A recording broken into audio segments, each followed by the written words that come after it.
तर हनी ट्रॅपमध्ये वरिष्ठ अधिकारी हे राज्यासाठी धोकादायक, नाना पटोले यांचा निशाणा। तर हनी ट्रॅपच्या मागे सूत्रधार कोण हे शोधण्याची गरज, रोहित पवार यांची प्रतिक्रिया। ज्ञानेश्वरी मुंडेंनी विष प्राशन केल्याची माहिती, महादेव मुंडेंच्या मारेकऱ्यांना अटक करण्यासाठी आंदोलन। ज्ञानेश्वरी मुंडे बेशुद्ध अवस्थेमध्ये बीड जिल्हा रुग्णालयामध्ये। मंत्री नितेश राणेंच्या खात्याची जाहिरात सामनाच्या फ्रंट पेजवर। तर मेरीटाईम बोर्ड हे नारायण राणेंचं नाही, जाहिरात सरकारी असल्याची राऊतांची प्रतिक्रिया। अंबादास दानवेंचा विधान परिषदेमध्ये निरोप समारंभ।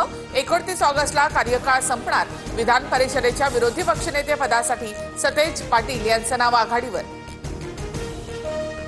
आमदार संग्राम जगतापांच्या वरदहस्ताने 350 ते 400 कोटींचा महाघोटाळा। राऊतांकडून आरोप करत मुख्यमंत्र्यांना पत्र। लोकप्रतिनिधी आणि ठेकेदार अहिल्यानगर पालिका लुटत असल्याचाही उल्लेख। कोविड घोटाळा प्रकरणात सुजित पाटकरांना जामीन। 1 लाख रुपयांच्या जात मुचलक्यावर पाटकरांना जामीन मंजूर।